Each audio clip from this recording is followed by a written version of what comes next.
Today we're going to discuss a case about a 16-year-old male who came to our ER with a history of breathlessness worsening since the past 2 weeks. He had a history of fever 2 weeks back. Shall we begin, sir? Please start.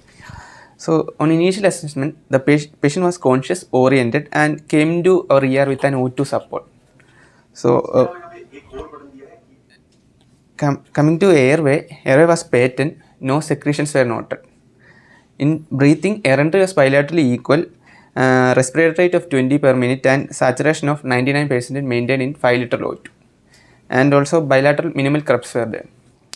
So, in circulation part, pulse rate was 96 per minute and BP of 120 over 60 mmHg, and all peripheral pulses were palpable. When you are giving 5 liter O2, how you are giving? Simple face masks. Okay. And in disability, GCS score was full and pupil was bilaterally equally reactive, 3 mm. And exposure, temperature was febrile, patient was covered to prevent hypothermia. In adjuncts to primary survey, GRBS was 275 mg per deciliter, ABG showed no acid-base derangement, and ECG was taken, which showed heart rate of 97 per minute and no normal sinus rhythm was there. No STT changes were noted. Sir, in the secondary survey, patient was a 16-year-old male, non-case of CAD, in STEMI in 2022 itself with status was angiogram PTCA, and the history of CV also was there, and non-case of diabetes and hypertension. He had a history of fever 2 weeks back, following which he had progressive worsening of breathlessness, for which he went to a nearby local hospital. He had a history of along with it, he also had bilateral lower limb edema also. So in the hospital, they took the normal initial supportive care. Along with it, they took an X-ray, and following which echo was taken. Echo was showing anterior mitral leaflet some vegetations, and following moderate LV dysfunction. Sorry, sir, moderate AR and moderate MR was there.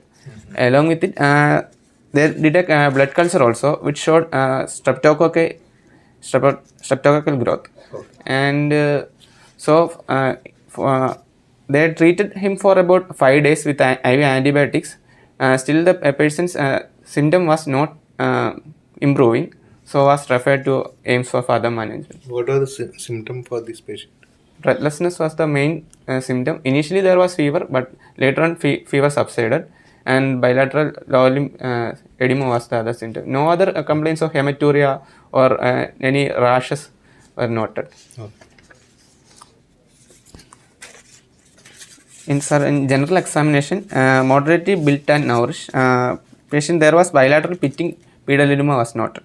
Pulse rate of on re-examination, pulse rate of 90 per minute with BP of 120 or 80 mmHg, and respiration was 20 per minute, and saturation of 98% in 5 liter O2.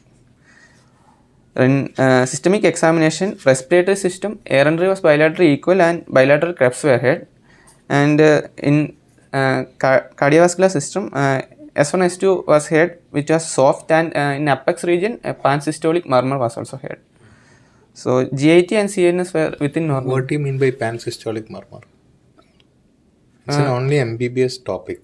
Yeah. What do you mean by pansystolic murmur? The murmur which is heard after S1 sound. What is pansystolic murmur? Pansystolic murmur, when you tell, you are not going to hear first out sound. First out sound is masked. Then the murmur continues even after the second out sound. So if you are telling pansystolic murmur, there is no point in telling S1 is heard. If your S1 is heard, then it is a long systolic murmur. It's all basics. Okay, we cannot change it. Okay. So pansystolic murmur, once you tell S1 is not heard. Okay. Why it is not heard? You are telling if the patient is having MR, mitral regurgitation. Okay. Mitral regurgitation means what? Blood will regurgitate into the atrium. Which atrium? Left atrium. What is S1? First heart sound means what? How it is formed? The closure of mitral valve. Here in MR, mitral valve is not closed. Okay.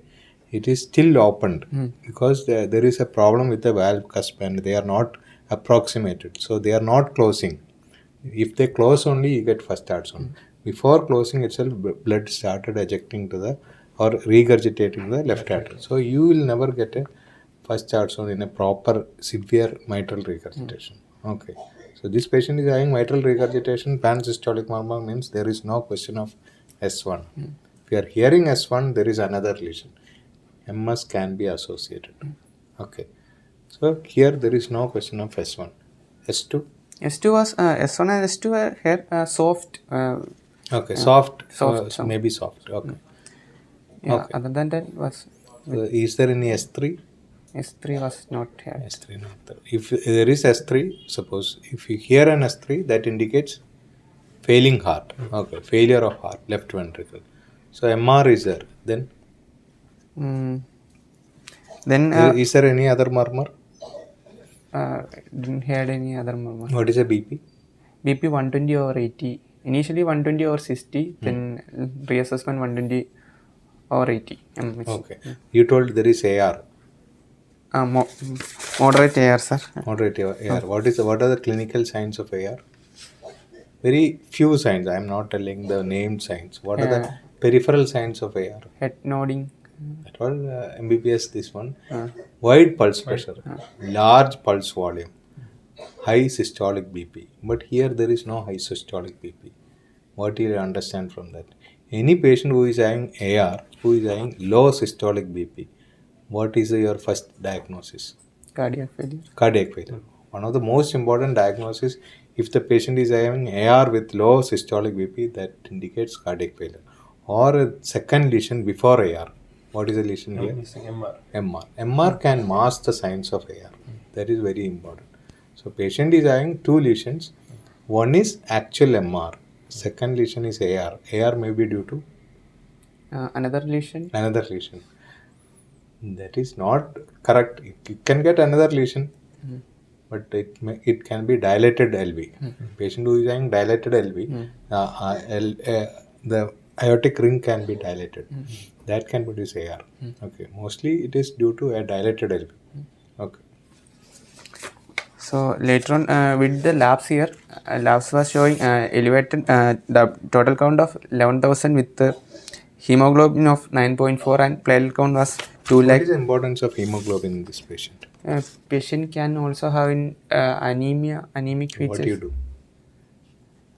Anemia is one condition which can aggravate cardiac failure. Okay. We have to correct. Whatever it may be, the condition may be infective endocarditis, something else. But to correct the failure, we have to correct the anemia. What is the target hemoglobin in a failing heart? Normally? Greater than More than 10. So we have to keep it slightly higher than 10. Otherwise, patient will deteriorate. Okay. And CRP was also elevated 17. Okay. And platelet count was within normal limits. Okay. And we did cardiac enzymes where CKMB of 1.87 and troponin was also within normal. Okay. Why did you do cardiac enzymes? As cardiac failure was also suspicion, so Why did you suspect?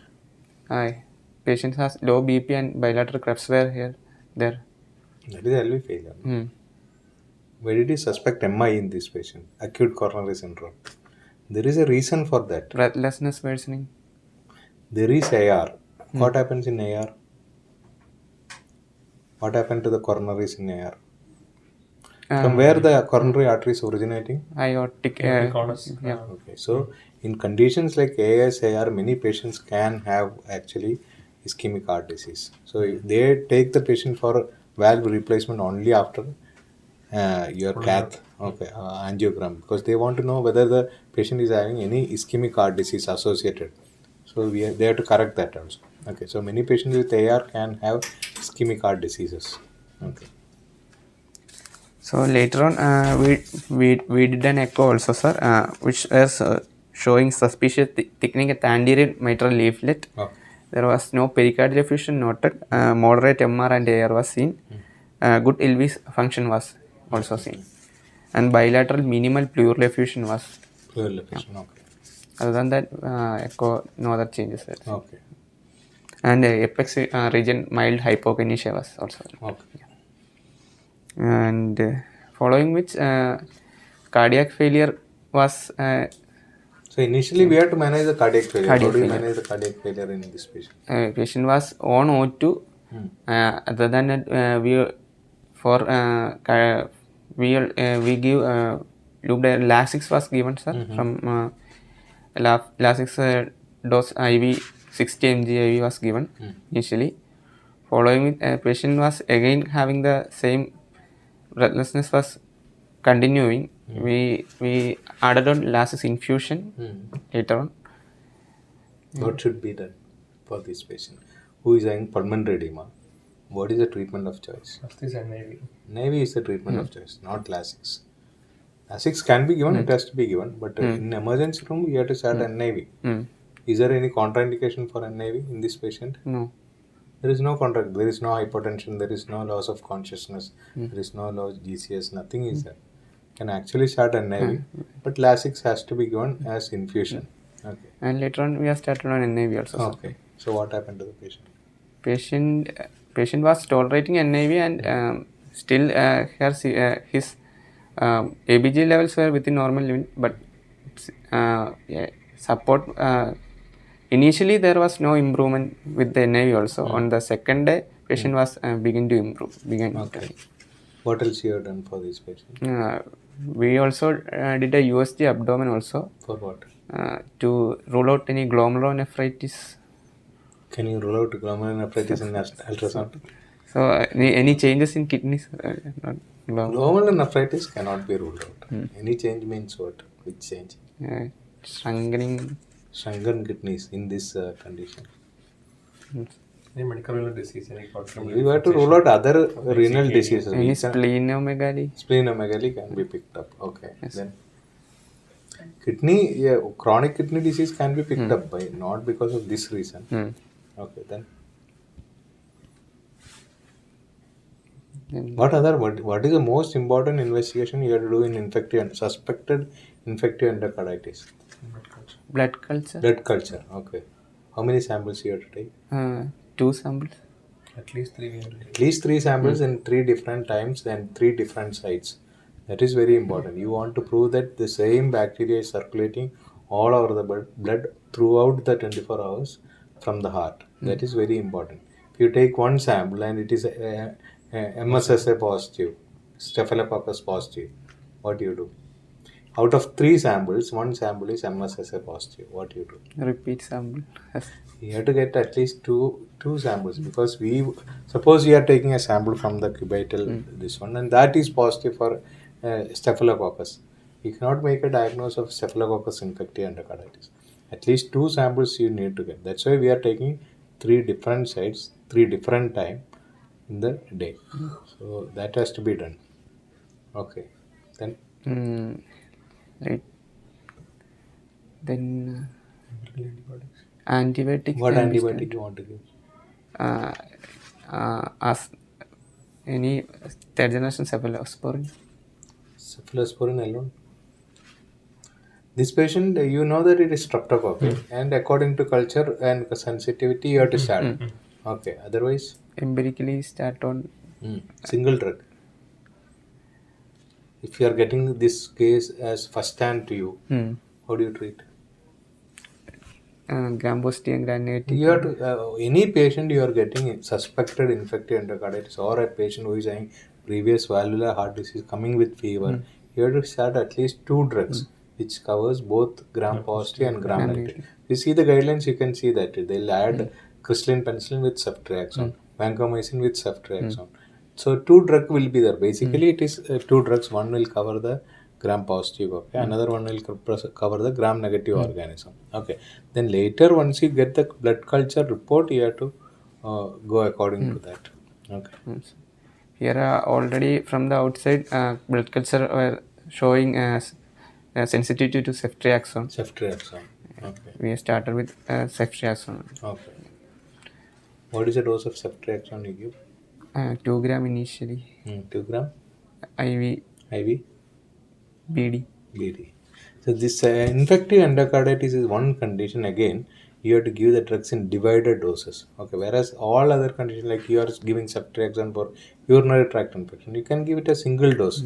There is no issue. But most of the antibiotics which are given a single dose, like amikacin, they have to be given in multiple doses in infective endocarditis. So if you see the guideline, you can see they are given in 3 doses. Okay, but whereas in urinary tract infection, you give single dose. Okay, so here you need to have a continuous, either continuous infusion or continuously you have to maintain the blood levels because bacteria is continuously spreading through the circulation from heart. So that is very important. All guidelines you read, they will be given 3 times, 4 times like that. Okay, single time will not be there.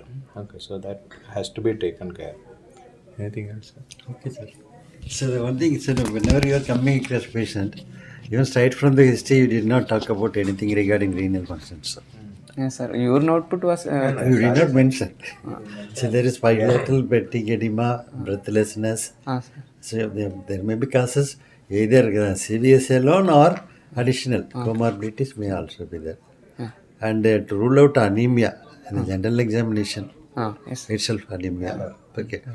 The respiratory rate you told her. So it should be going in a systematic manner. Then only you will not miss anything. Okay. You want to add? So basically, if a patient is coming to you with complaints of fever, we have to think about infective endocarditis. If there is 2 things, one is any previous cardiac history. But how will you think about infective That's endocarditis? right. 2 things actually. One is any history of recent, like any cardiac or non-cardiac history. Cardiac will be like any previously placement of any prosthetic valve or any prosthetic valve devices or even a pacemaker or anything. Anything intracardiac devices placement or valvular placement should be giving a clue regarding this thing. What are the low risk cardiac conditions for infective endocarditis? Low risk. Tell 2 conditions which are low risk. They are cardiac lesions but low risk. One is AST. One AST. patient we have now. That AST is a low risk condition. In MS. Yes. Other low flow areas. Okay, whereas MR is a high risk. AR is a high risk. EST is a high risk. So one is any prior like history of infective endocarditis or any previous surgeries or valvular surgeries or anything, or any already implanted AICD or any pacemaker devices. Then non-cardiac could be like any. So this patient is having already MR. What previous question you will ask to rule out? One is any previous any recent procedures like dental procedure, catheter, abdominal surgery, any oral surgery. That history has to be taken. Recent history of any procedure in this patient. and also any history of any recent immunosuppressants intake, any long-term steroids or anything we have. Also any recent history of any intravenous drug intake or a IV drug user. Any history. Nobody will tell now. How do you know that? One we have to like check the You have to always cubital check area the for cubital area. multiple needle prick should be there, and also any recent procedures or anything. So the basic idea is actually infective endocarditis is more like a commensal organism getting into the heart, forming a vegetation.